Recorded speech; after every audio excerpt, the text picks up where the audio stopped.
দুনিয়া জুলুমের পাহাড় তৈরি করতে পারে।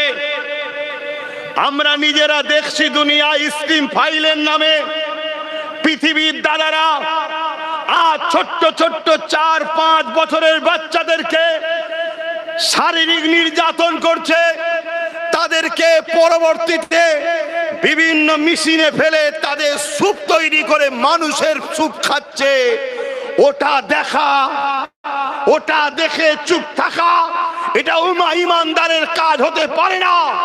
ওটা দেখে গর্জে উঠা, ওর বিরুদ্ধে আমার ক্ষমতা অনুযায়ী প্রতিবাদ করা, আপনার ক্ষমতা অনুযায়ী নিন্দা ঘৃণা করা, এটাই ঈমান আছে তার একটা বৈশিষ্ট্য নমুনা। জোরে বলুন সুবহানাল্লাহ। যার মধ্যে এই বৈশিষ্ট্য নাই, অন্যায় দেখার পরে ঘৃণা নাই, অন্যায় দেখার পরে মুখ দিয়ে প্রতিবাদ নাই, অন্যায় দেখার পরে হাত দিয়ে রুখার চিন্তা ভাবনা নাই, রাসূল বলছে তার মধ্যে ঈমান নাই। শুনছেন তো?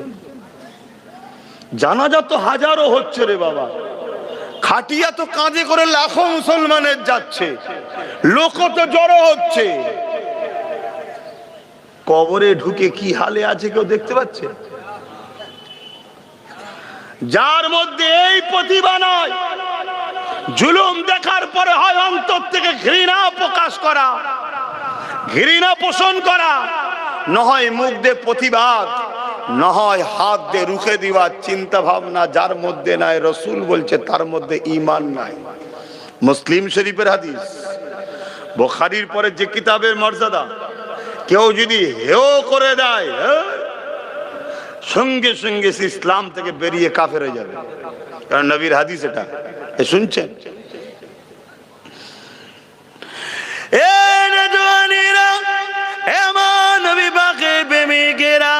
আল্লাহ নবী নূহ নবী দয়াল নবী জমিনের উপরে এসেছিলেন, তিনি কষ্ট করেছিলেন। আল্লাহ নবী যখন দুনিয়া আগমন করলেন, ওই সময় শাসক যারা ছিল, রোম থেকে শুরু করে, পারস্য থেকে শুরু করে, সিরিয়া থেকে শুরু করে, এ যুবকেরা তরুণেরা, এমনকি মক্কা জমিনে যারা নেতা লিডার ছিল, আবু জেহেল উতবা সাইবা উমাইয়া থেকে শুরু করে, এরা সব স্বৈরাচারী জালিম ছিল।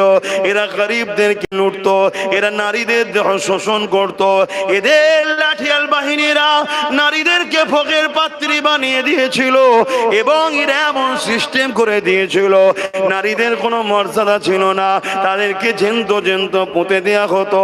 আল্লাহ নবী নূহ নবী দয়াল নবী এই দৃশ্যখানা দেখে আল্লাহ নবী তাদেরকে বোঝাতে লাগলো, তোমরা নারীদের উপরে জুলুম বন্ধ করো, গরিবদের উপরে জুলুম বন্ধ করো, কৃতদাস প্রথা বন্ধ করো। এ না জওয়ানেরা, আল্লাহ নবী যখন এইভাবে অসহায় দুঃখী গরিবদের পক্ষপাতিত্ব নিল, ওই সময় মক্কা সর্দার আবু জেহেল দেখতে লাগলো এই মুহাম্মদকে রুখতে হবে, কেন এই বিধবার পক্ষে কথা বলছে, এ গরিবের পক্ষে কথা বলছে, এ এতিমের পক্ষে কথা বলছে, এ মুসলিমের পক্ষে কথা বলছে, এ নারীদের পক্ষে কথা বলছে।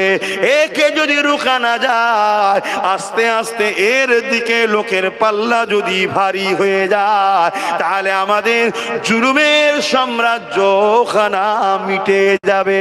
আজকে উম্মতে মুহাম্মাদে এই জমিনের উপরে আজকের কোন আবু জেহেল যদি নারীদেরকে শোষণ করে, এই জমিনের উপরে আজকের কোন আবু জেহেলের নেতৃত্বে যদি নারীদেরকে হত্যা করা হয়, গরিবকে কোনো জুলুম করা হয়, বিধবাদের অধিকার মেরে নেওয়া হয়, সমাজে অন্যায় অত্যাচার করে, মানুষের অধিকারকে কেড়ে নেয়, মানুষকে মিথ্যা মামলায় জড়িত করে দেয়, এ উম্মতে মুহাম্মাদি শুনে রেখে দাও, তুমি যদি রাসূলুল্লাহকে সত্যি ভালোবাসো, নবীর সুন্নাত হলো ওই জালিম অত্যাচারী শাসকদের বিরুদ্ধে তোমাকে কথা বলতে হবে, তার বিরুদ্ধে তোমাকে সংগ্রাম করতে হবে, তার বিরুদ্ধে তোমাকে লড়াই করতে হবে। আর এই লড়াইয়ে যদি জালিমদের আঘাতে তুমি মারা যাও, সাহাবা হুজুররা বদরে লড়াই করে শহীদ হয়েছে জুলুমকে খতম করার জন্য। আমার আল্লাহ পাক কিয়ামতের দিনে তোমাদেরকেও শহীদের মর্যাদা দান করবে। আরো জোরে বলুন সুবহান আল্লাহু আকবার।